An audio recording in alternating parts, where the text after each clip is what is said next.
কটা চিঙা হোৱাৰ পাছত নেমু খাব পাৰিনে? অপাৰেশ্যন হোৱাৰ পাছত নেমু খাব পাৰিনে? যদি এই প্ৰশ্নটো আপোনাৰ মনত আহিছে তেনেহ'লে এই ভিডিঅ'টো আপোনাৰ কাৰণে। তাৰ আগতে এটা কথা, যদি মোৰ ইউটিউব চেনেলত আপুনি নতুনকৈ আহিছে তেনেহ'লে মোৰ চেনেলটো ছাবস্ক্ৰাইব কৰিব আৰু বেল আইকনটো প্ৰেছ কৰিব। আৰু যদি ফেচবুক পেজত চাই আছে তেনেহ'লে মোৰ নামৰ পাছত ফ'ল' বাটনটো প্ৰেছ কৰিব, যাতে এনেকুৱা ধৰণৰ ভিডিঅ' আহিলে আপুনি গম পায়। আৰু ভিডিঅ'টি লাইক শ্বেয়াৰ কমেণ্ট কৰি দিব। আৰু বলক ষ্টাৰ্ট কৰোঁ, লেটছ ষ্টাৰ্ট। নেমুত ভিটামিন চি থাকে, সেইকাৰণে ভিটামিন চিয়ে কি কৰে? ঘাঁ শুকোৱাত সহায় কৰে। কেনেকৈ সহায় কৰে? চিম্পুলকৈ আপোনাক কৈছোঁ, কলাজেন বুলি এটা জালিকা ফৰ্মেশ্যন কৰে, কলাজেন নেটৱৰ্ক ফৰ্মেশ্যন কৰে। জাল বুলি ধৰি লওক, মোৰ হাতটোৱে ধৰি লওক এইটো আছে, এইবিলাক কলাজেন ফাইবাৰ, আঙুলিকেইটা এনেকৈ লগ লাগি কলাজেন ফাইবাৰ হৈ গ'ল, ঘাঁটো শুকোৱাত সহায় কৰে মেইনলি। এতিয়া গম পালে ন? এতিয়া আমি ভিটামিন চিৰ বিষয়ে অলপকৈ ষ্টাৰ্ট কৰিম। ভিটামিন চিয়ে কি কাম কৰে? আমাৰ শৰীৰত ভিটামিন চিৰ কাম কি? বলক। ভিটামিন চি ষ্টাৰ্ট কৰাৰ আগতে অলপমান আপোনাক মই আমাৰ শৰীৰত থকা কিছুমান চেলৰ বিষয়ে কৈ লওঁ, নহ'লে বুজি পাবলৈ দিগদাৰ হ'ব নহয়। যেনেকৈ আমাৰ দেশত আৰ্মি থাকে, পুলিচ থাকে, CRPF, SSB, BSF, ITBP, তেনেকৈ থাকে আমাৰ ছিকিউৰিটিৰ কাৰণে, আমাৰ দেশৰ ছিকিউৰিটিৰ কাৰণে। তেনেকৈ আমাৰ শৰীৰতো বহুত কিছুমান চেলছ থাকে, কোষ, অসমীয়াত কোষ। সেই চেলছবিলাকৰ বিভিন্ন ধৰণৰ নিজৰ নিজৰ কাম আছে। Red blood cells, RBC, WBC, white blood cells, platelets, তেনেকুৱা বহুত আৰু কিছুমান চেলছ থাকে। তো কি হয়, সেইবিলাক চেলৰ নিজৰ নিজৰ ছিকিউৰিটি কাম আছে। কিছুমানে ইমিউনিটি ছিষ্টেম বঢ়ায়, কিছুমানে বেক্টেৰিয়া যদি আমাৰ শৰীৰৰ ভিতৰত সোমাই যায় তেতিয়া সেই বেক্টেৰিয়াটোক খাই পেলাগে, গৈ কিনে গিলি পেলায়। ভাবক, বিচাৰি বিচাৰি ব্লাডত ক'ত আছে। সেইকাৰণে কিছুমান বেমাৰ নিজে ভাল হৈ যায় ন। শৰীৰটো এনেকুৱা এটা মানে যন্ত্ৰ, ইমান এটা ছফিষ্টিকেটেড মেচিন হয়, মেচিন বুলিয়ে কৈছোঁ, মানে একদম মানে আচৰিত। তো তাৰে ভিতৰত প্লেটলেটছ এনেকুৱা চেল গোটেই ব্লাডত থাকে। প্লেটলেটছ গোটেই চেলখিনি, এই মই যোনখিনি ক'লোঁ ব্লাডত থাকে। প্লেটলেটছে কি কৰে? যদি আপোনাৰ হাতত কাটিছে,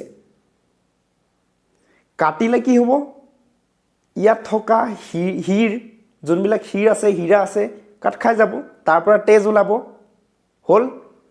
চ' প্লেটলেটছে কি কৰে? লগালগ গোটেই প্লেটলেটছ সেইটো জেগাত গুচি যায়।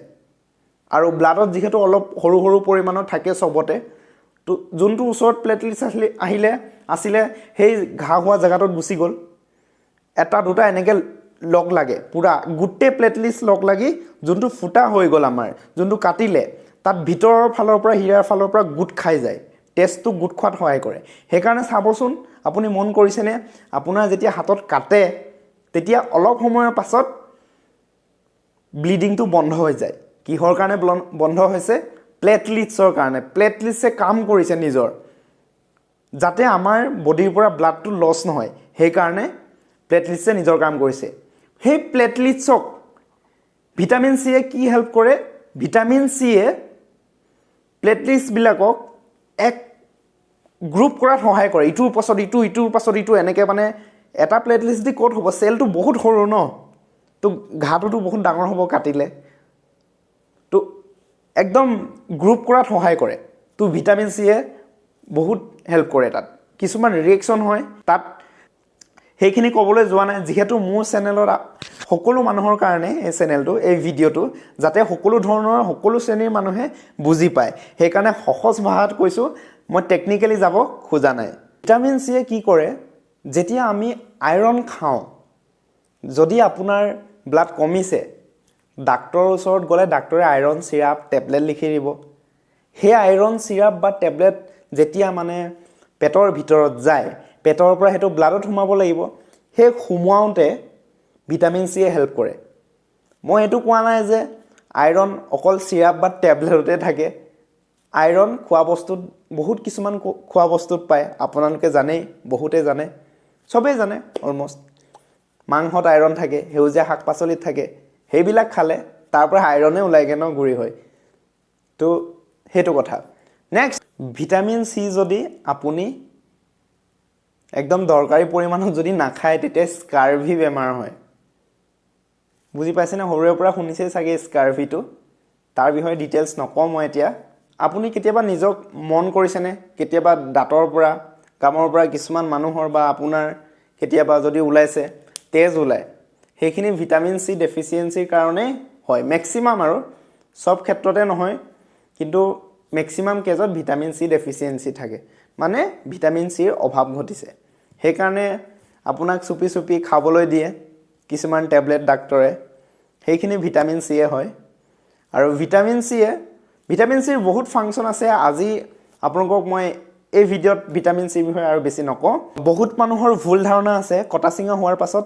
নেমু টেঙা খাব নালাগে বা অপাৰেশ্যন হোৱাৰ পাছত নেমু টেঙা খাব নালাগে সো এইটো ভুল ধাৰণা খাব লাগে তেতিয়া আপোনাৰ ঘাটো সোনকালে শুকাব তেনেকে মানুহে কিয় কয় আগৰ পৰা যদি আপুনি ভিটামিন সি অকল খালেতো ঘাটো শুকাই নাযাব আপোনাৰ যদি কাটিছে ভৰিত কাটিছে হাতত কাটিছে বা শৰীৰৰ বেলেগ এটা জায়গাত কাটিছে তেতিয়া কি হয় তাত মানে ব্যাকটেৰিয়া ভাইৰাছ অহাৰ চান্সটো বেছি হৈ যায় তাৰ কাৰণে আপুনি প্ৰপাৰ ট্ৰিটমেন্ট ল'ব লাগিব অইনমেন্ট লগাব লাগিব সাফা কৰিব লাগিব এন্টিবায়োটিক্স দৰকাৰ হলে খাব লাগিব এইখিনি কৰাৰ পাছত লগত আপুনি খাব লাগিব নেমু টেঙা বা ভিটামিন সি তেতিয়াহে বস্তুটো কাম কৰিব তো গাঁৱৰ মানুহে কি কৰে বা যোনে নাজানে বা আগৰ দিনৰ মানুহে আজিকালিতো সকলোৱে জনা বুজা হৈ গৈছে তো আগৰ দিনৰ মানুহে কি কৰে কাটাৰ পাছত মানে ভালকে নুধুৱে বা কিবা কাৰণত আৰু ব্যাকটেৰিয়া ভাইৰাছ সোমাই যায় তাৰ পাছত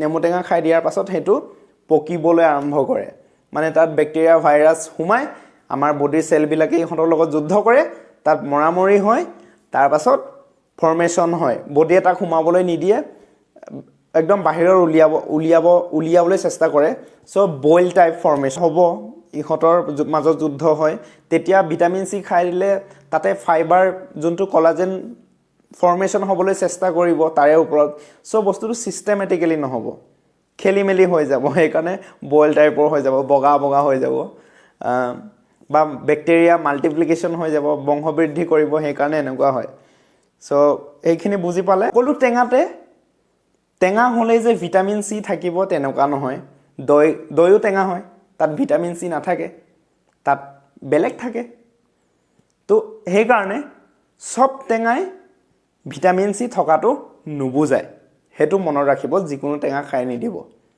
ভিটামিন সি থকা টেঙা খাব পাৰে নেমুটো ভাল নেমুটো সবে প্ৰিফাৰ কৰে ওচৰতে পোৱা যায় এভেইলেবল হয় আপোনালোকক মই এই ভিডিঅ'ত ভিটামিন সি বিষয়ে আৰু বেছি নকওঁ সো এনেকুৱা ধৰণৰ ভিডিঅ' যদি আপুনি চাই থাকিব খোজে বিজ্ঞান আৰু চিকিৎসা বিজ্ঞানৰ লগত জড়িত তেনেহলে মোৰ এই চেনেলটো সাবস্ক্ৰাইব কৰিব আৰু ফেসবুক পেজটো ফলো কৰিব থ্যাংক ইউ ষ্টে সেফ